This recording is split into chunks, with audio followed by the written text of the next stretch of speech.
Hello everyone and welcome to J Sanderson TV. It's a finance show where we talk tax as well as all the topical issues in the wonderful world of finance. Dave Kennedy's my name and as always joined by Roy Sanderson.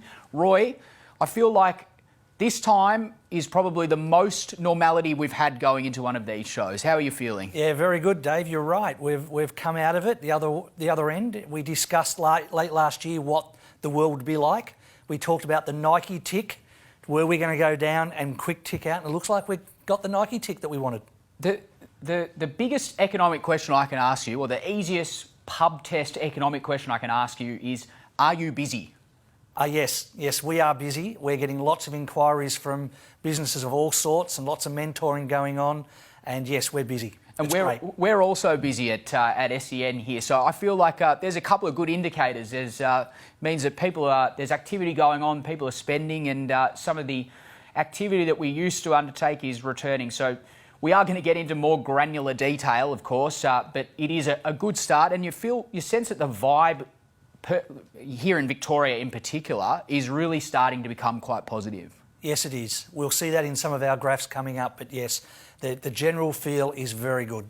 Let's start with our news headlines as we always do, and one of the topics I think we've covered on every one of these shows is JobKeeper and the deadline that is coming up on the 31st of March. We know that that's when the support for businesses who are financing their workers will end. The JobKeeper program will end. And the Treasurer, Josh Frydenberg, as we speak, is currently addressing in a speech the Business Council of Australia. And these are some quotes lifted from his speech. JobKeeper had to end as its continuation beyond 12 months would be counterproductive to the economy, propping up unsustainable business and preventing the more efficient allocation of workers and capital across the economy. Roy, what do you think of that? I tend to agree with Josh Frydenberg because there are some businesses that are getting this JobKeeper that are only alive today because of JobKeeper, but they're unsustainable in their own rights. So it is time to allocate the resources to more directed industries, maybe hospitality, airlines. We'll see some of that a little bit later. But I think there will be a number of businesses that close up shop once JobKeeper finishes. It's just JobKeeper keeping them afloat, and they're unsustainable businesses. We talked about potentially targeted JobKeeper for certain industries. How come governments haven't used that approach in terms of stimulus or JobKeeper stimulus for particular industries? Well, I think some of the announcements we'll see a little bit later is I think they are almost doing that. We know that airline industry is suffering, so there's a package for that. Hospitality and tourism are the other two that are probably worse hit than anything, and they're got policies in place for that. So they've come up with something. I don't know if it's the right policies, but it's certainly they've come up with something targeting those industries. The Commonwealth Bank in a report have detailed what they think is going to happen off the back of this, and we can see some figures there provided by the Commonwealth Bank and the New Daily. It says there, the interesting column is that right-hand column, 110,000 estimated job losses after JobKeeper ends. Now, in isolation, Roy, that number of 110,000 job losses coming up after the 31st of March is pretty frightening. It is. It is a forecast on what they believe will happen, and it'll be interesting to see if it comes to fruition. But it is a bit of a worry. But there's a graph later that talks about jobs available. There is, and that was one of the points that they did make in their report, that the Commonwealth Bank themselves are not actually that worried because job vacancies are at record highs. And as we see in this graph, you can see there the index climbing up towards the 254 mark, and you can just see comparatively to other years, all the way back to January 2018, we haven't seen job vacancies at this level, for a very long time. And it's interesting, but I have a number of business clients that have complained that they're finding it hard to get staff. So when JobKeeper stops, if we have vacancies out there, it means that people should be able to go out and get a job. So that is a good sign for the economy. What about confidence? That's another metric that we look closely at. We can see here, that there was that dip in January 2021, but we can see confidence as well on the rise. It's a good sign for the wider economy, isn't it? I think anything over 100 is fantastic.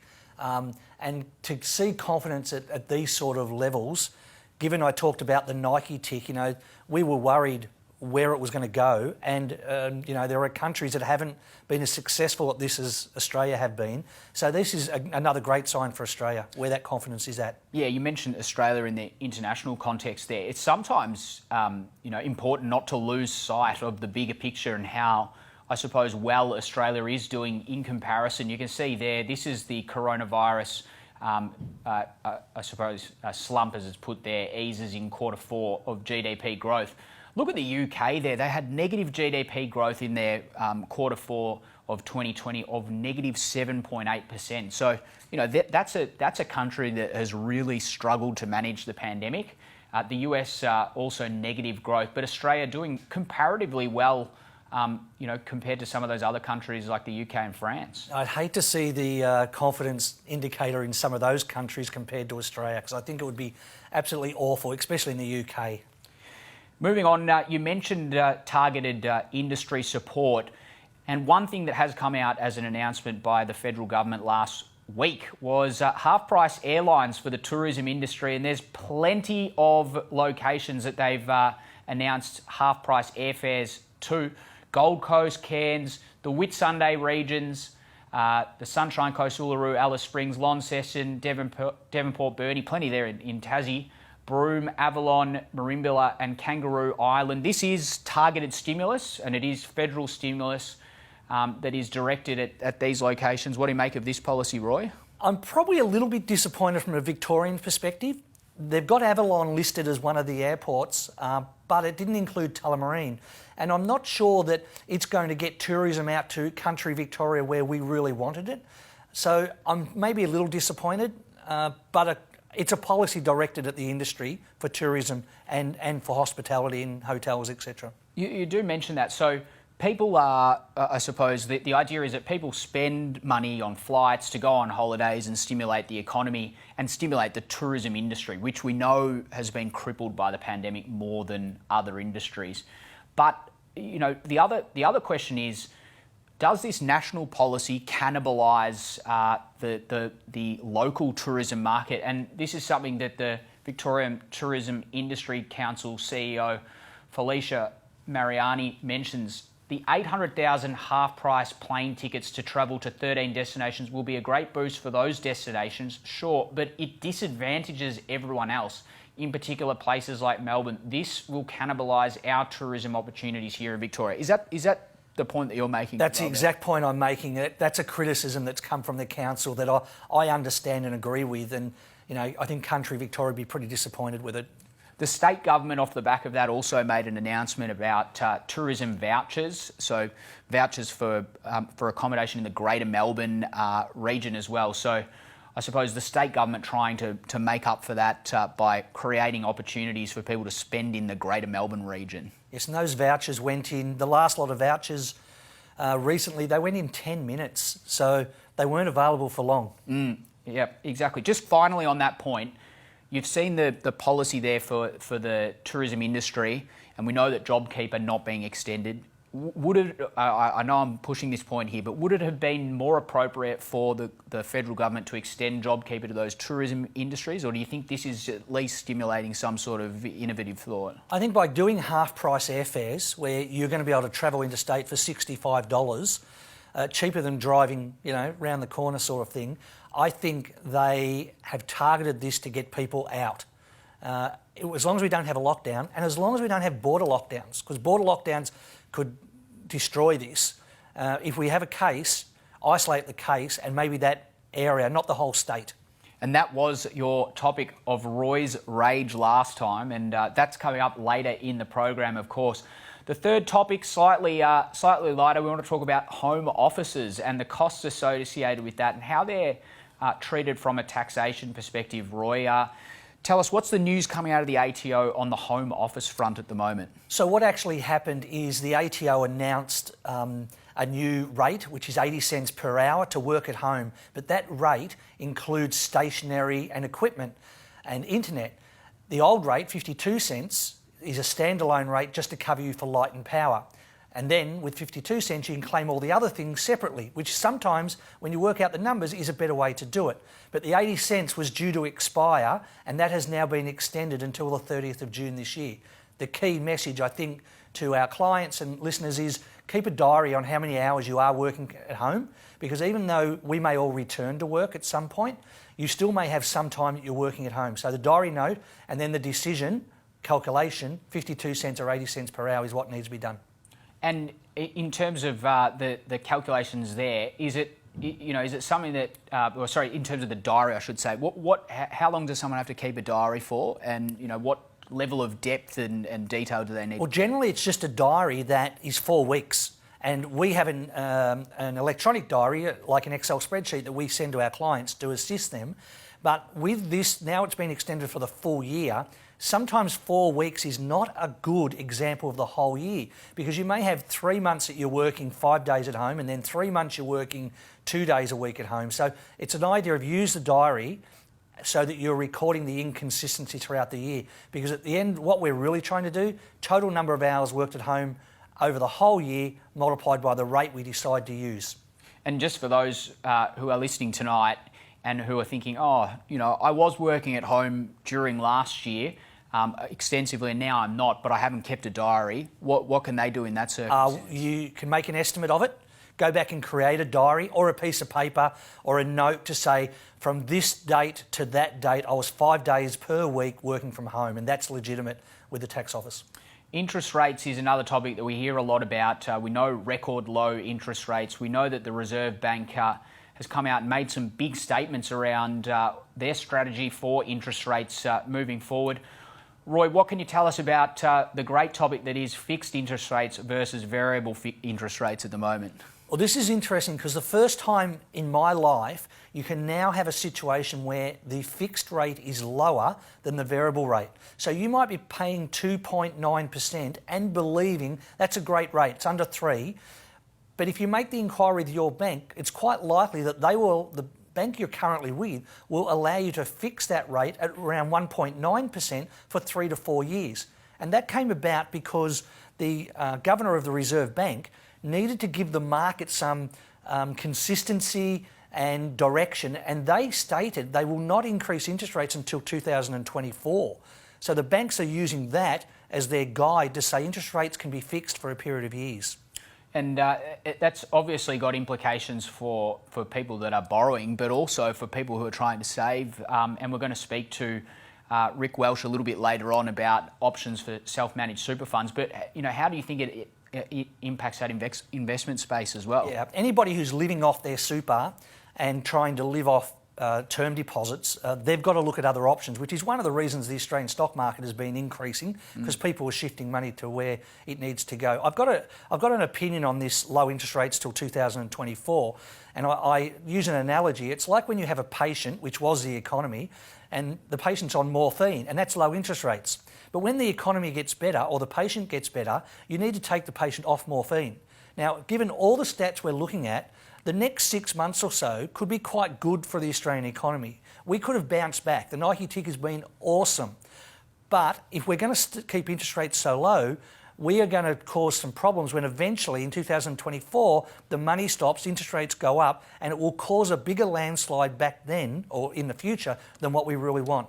It is an interesting point that you make. So, why do you think the Reserve Bank committed to such a long period of time? 2024, of course, 3 years away. As you say, there could be any number of factors that could change between now and that point in time. Why do you think they did that for such a long period of time? In my mind, they needed to give the business community and the market certainty.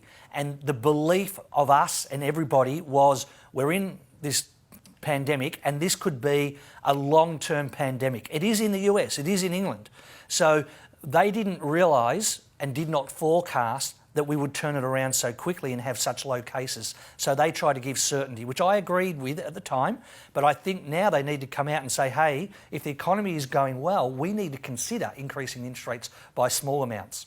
And there was also a lot of government policy around asset write-off as well. So I suppose at the very least, you've gone out, you've had businesses that have gone and made big capital purchases that are now guaranteed a low interest rate for a number of years, as you say.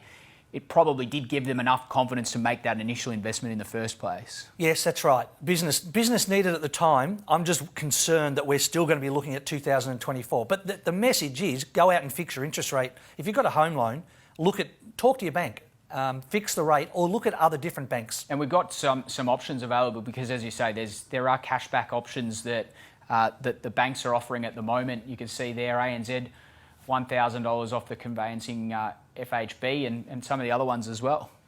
This is amazing. So your bank right now might be the CBA, and you can ring the CBA and go from a normal variable loan of around about 3.75, and fix for under 2. But if you moved to another bank, the other bank will not only fix at a lower rate, but they'll actually give you money back in the hand. That's an amazing situation where the banks are buying your loans off you. They want your loan to shift to their bank.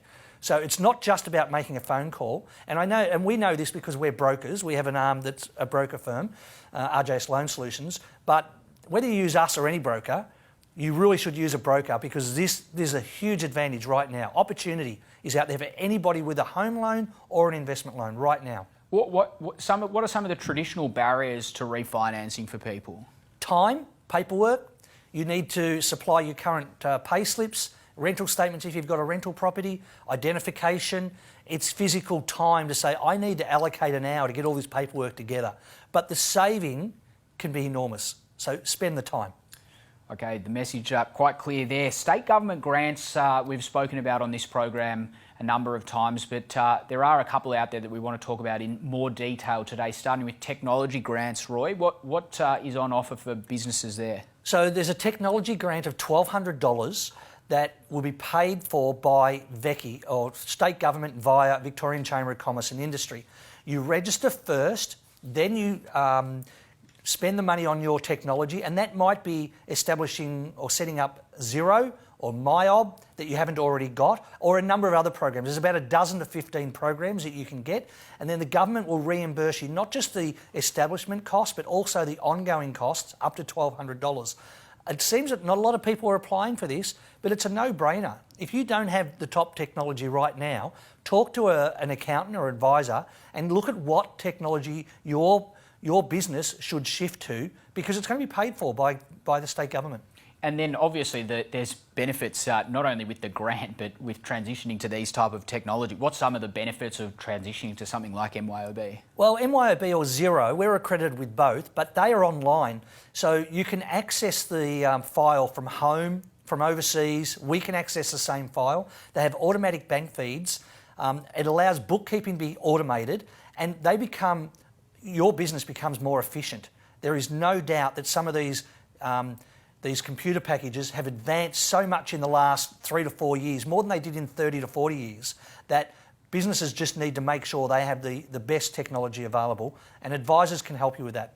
And I suppose at tax time, it makes your job a bit easier as well. You don't have to sift through all the physical paperwork. Well, the time we're not spending on bookkeeping and trying to work out what expenses relate to, we can spend on advisory work. We can talk to the person about growing their business, their marketing plan, what their goals are. And that's gold for a business. I mean, the compliance stuff of doing bookkeeping is bookkeeping. If you can automate it, we have more time to do more important things with our business clients. Yeah, and obviously one of those things is, if you've got clear records, I'm sure that you can certainly take advantage of more benefits from a taxation perspective. Yes, you can do some tax planning before June 30. So you know if you've got a profit, you can work out what you should do with that profit and do some proper planning before 30th of June.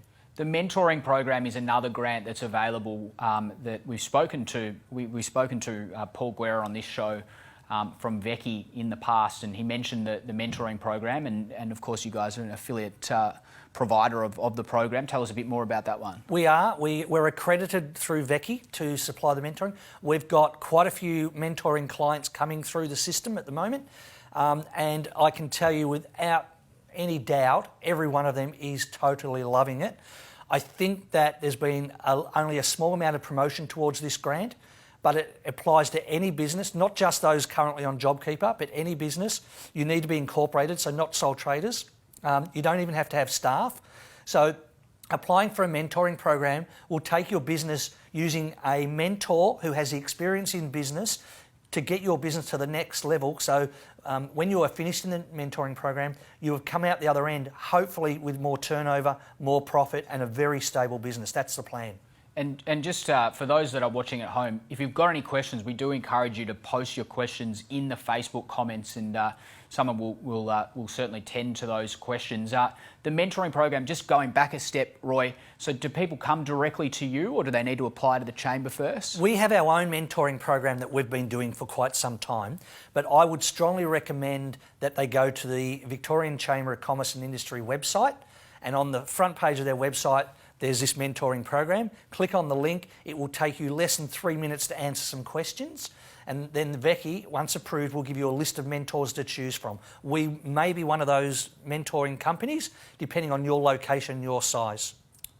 And speaking of the mentoring program, Paul Smith from Chelsea Demolitions is one of the people that you're working with. And he's on the line right now. Paul, welcome to J Sanderson TV. Thanks for having me. Paul, just before we get into the intricacies of the mentoring program and your work that you're doing with Roy, tell us a little bit about Chelsea Demolitions and what you guys do. So we're a third-generation family-run business. We've been doing house demolitions across the Mornington Peninsula and southeast suburbs for over 40 years now. We have a point of difference to other demolition companies where other demo companies will smash everything within 2 days and it all goes into landfill. We take our time and reclaim all the materials that we can out of the business, out of the demolition, out of the site, and that's the things that aren't reusable. They go to a special place where they get mulched up and turned into mulch for the side of freeways and things like that. So pretty much nothing out of a house demolition we do goes to landfill. So just as a point of difference we have to other companies. And then the materials that we do salvage out of the demolition comes back to our yard at 52 Latham's Road in Carrum Downs, where we resell them onto furniture makers and renovators to be reused. Brilliant, Paul. I love it when I first met you and got the business model. Love it that nothing goes to landfill at all, and it's amazing that there's not some government grants available to people who are just, doing what you're doing, because it almost sounds to me like it should be compulsory for all demolition work. Tell me, you've actually joined the mentoring group with RJS. How have you enjoyed it with the guys that are doing it with you? Yeah, we've really enjoyed the sessions. They've been very helpful to us. The guys have been great to work with. We found the personal approach of Roy and the team has been fantastic. What else have we done? We had, I'll tell you what, the lunch Roy puts on was very good too. We very enjoyed that.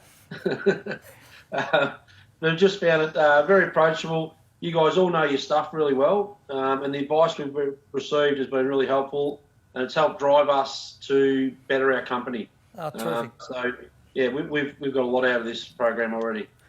Given what you've done so far with the mentoring, what has the company done to change directions or pivot? I hate using that word. It's a trendy new word, but what has the business done? Well, we have refocused a lot on what our main sort of areas of our business have been, what was successful for us, and I think part of the whole COVID situation and then sitting down with Roy and his team has helped us sort of focus our direction on what is successful for our business and the areas that sort of weren't going so well. We've worked out certain areas of our business that are our strengths, and we've sort of focused on those now.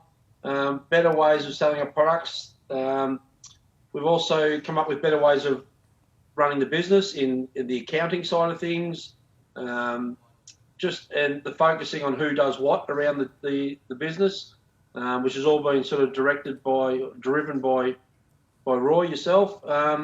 We've come out of the sessions with some ideas to expand our business, which is really good for our future.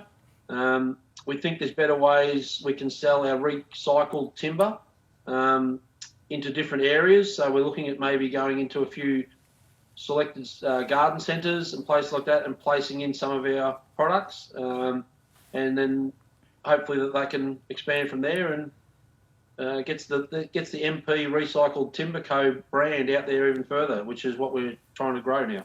I love it that you're using the MP Recycled Timber Co. and one of your taglines is where recycled timber is just the beginning. And that has come from a little bit of a Bunnings ad, but a twist, Yes. where lowest prices are just the beginning. So I think that was really good. It's a family That's come business. out of our sessions. That's come out of our sessions just by having the three of us sort of getting together with you and just thinking about how we do it. And like it was pointed out to us early days that our business names were sort of all over the place, and we just sort of refocused with what we think summed up our business best. So just to jump in here, guys, and ask you a question, Roy. So tell us about some of the actual activities that you've been doing with the team. Some of the techniques you guys have been using to actually understand the business. We ask a lot of questions, look for their strengths. We do a SWOT analysis, what they're good at, what the threats are, opportunities, etc. We create a business plan over time. That includes a marketing plan, and we talk to the client. And it's about having a second set of opinions as to what might work for this business and bouncing things around. In business, there's no 100% definite this works and this doesn't. But it's great to be able to see, especially these guys, absolutely motivated about they want the business to be successful. Got hit a fair bit with COVID and needed a way out, and this direction. And it's a family-run business. And I think you might agree, Paul, but one of the benefits that came out of this is that not just one of you attended our mentoring sessions, but three of you did, and allowed the family and key people to be aligned on the direction of the organisation. Do you agree with that? Yeah, 100%.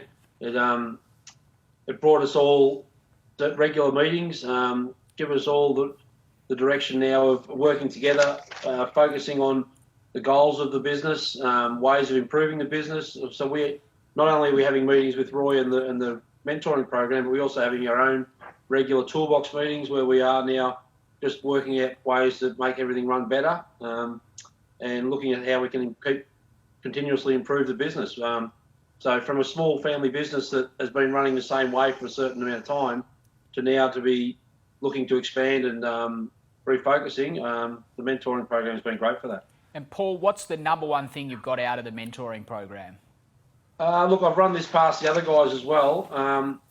And look, there's no real one thing that we've got out of this great. It's all been really positive.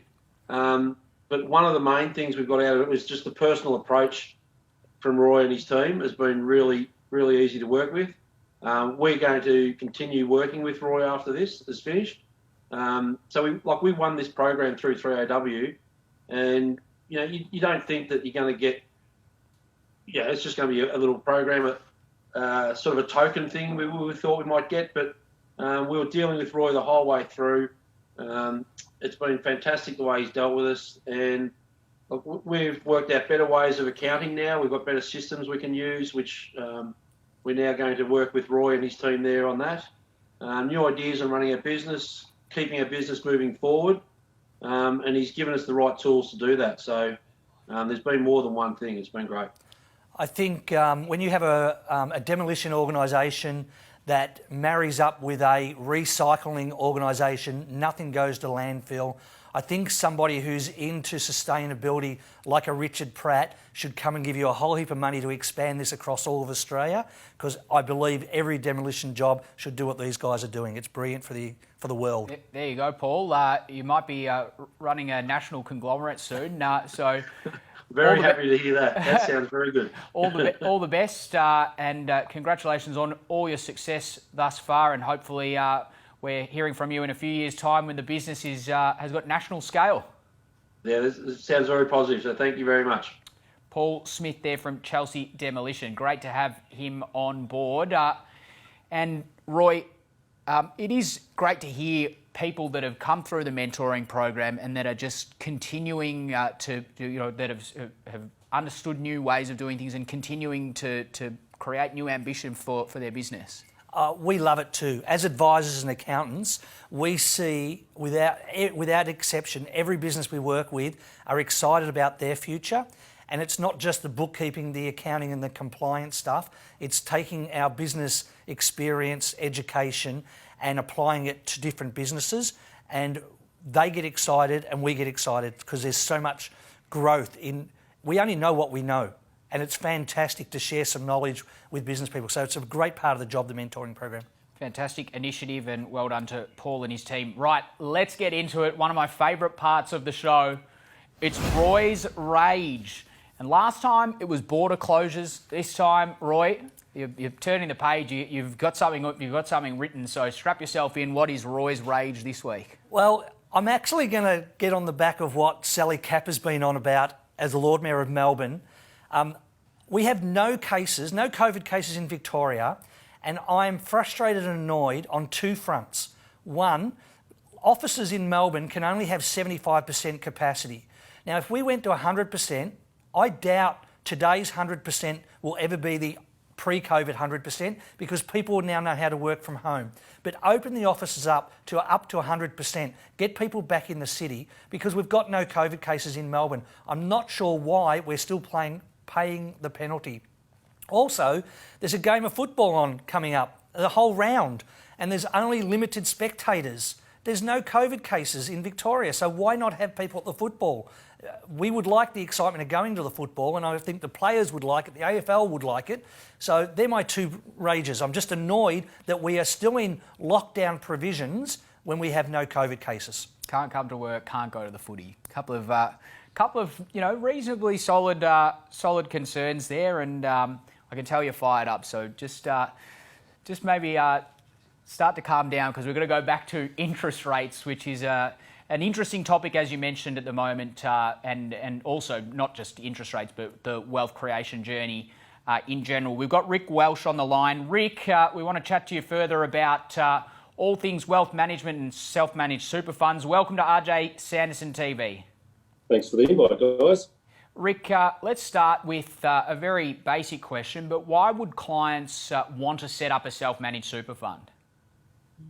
Well, there's a myriad of reasons why someone would want to set up a self-managed super fund, but to cover off a few of the main ones, one of the bigger ones is investment control. You've got your shares and your fixed interest and in managed investment platforms, but it also allows you to invest directly into property, gold, and arts and collectibles, which is restricted in the industry and bigger firms.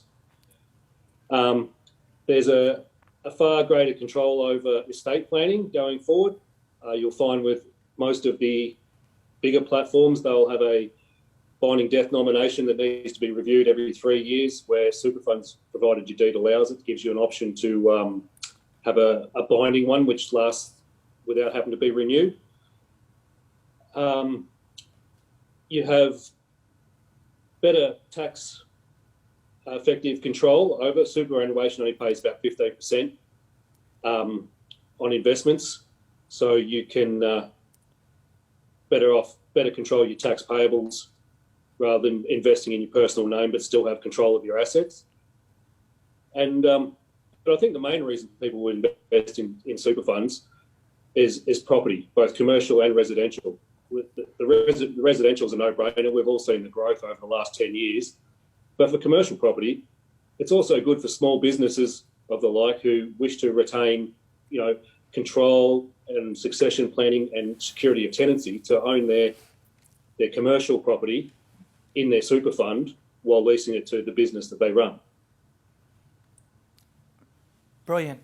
I've got a slide here, Rick, that we use at RJS, and it compares an industry fund to a self-managed super fund. Just assume that husband and wife, or two partners, whoever they are, they've got $300,000 in an industry fund. Now, the rule of 72 says that in 10 years, that money should double if it gets a 7.2% return every year. Assume 10 years, 7.2% growth, your 300 becomes 600,000. I've ignored the fact that the employer may be putting more money in, or the fact that you may be putting more money in as a tax deduction.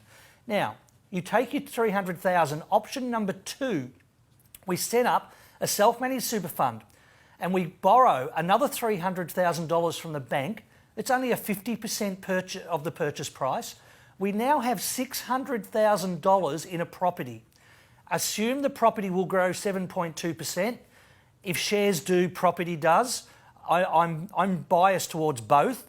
They both do very similar over the long term. I don't believe one outweighs the other significantly. So 7.2%, your $600,000 property at the end of 10 years is $1.2 million. Assuming you haven't paid the loan off because you've paid interest only, so you take off your $300,000, you now have at the end of 10 years $900,000 compared to $600,000. You're $300K better off over that 10 years. It only works, it's no trickery, it only works because you've created a bigger asset by borrowing money from the bank. And the trick is we've only borrowed 50% of the purchase price, so the interest is covered by the rent from the tenant. It shouldn't cost you anything to own that property. And in both option 1 and 2, I ignored employer contributions or contributions from yourself that are a tax deduction. So it's a no-brainer that you are going to be much better off by having a self-managed super fund and buying property. I'm not saying every client should do that. I'm saying get advice to see what you should do, because all the other things Rick just spoke about are very valid, and wealth managers will walk through with every client their insurances and what their options are. And you don't normally want a client to put 100% of their investment into property anyway, so it's about trying to spread the investments. Rick, just for you personally, how many, for the business, how many super funds do you guys look after? Self-managed we've got a little over 800, and as far as their investments are concerned, they're across the board. It really comes down to the individual and what they're comfortable investing in and where they see their future growth is. And where do most of our new clients come from, Rick, when they come to J Sanderson's and you're manager of the super team? We call them the super team. Where do most new clients come from? Word of mouth from existing clients through the tax and companies that decide they self-managed super fund is beneficial to them. But generally word of mouth. Rick, appreciate your insights today. Thanks so much for joining us on J Sanderson TV. No worries, guys. Thanks a lot. Rick Welsh there, and of course rjsanderson.com.au if you want more details. Hey Roy, it'd be remiss of me not to ask you. We've talked about JobKeeper, we've talked about tourism, interest rates, but the footy's back. That's the topic that you're very excited about. What's your thoughts heading into round 1 this weekend? I think two certainties. I think Richmond to play off on the grand final again. I think they have a great team, but their recruitment over the summer made them even greater. I think Geelong will be there because they've done the same, great recruitment, and Carlton to make the finals. Fingers crossed for us Blues supporters. Yeah, I'm sure you'll be very excited about that, and good luck to the Blues this year for you, Roy. Hey, as we said going into this, quite possibly the most normal set of circumstances during the period between this and the next webinar or next show.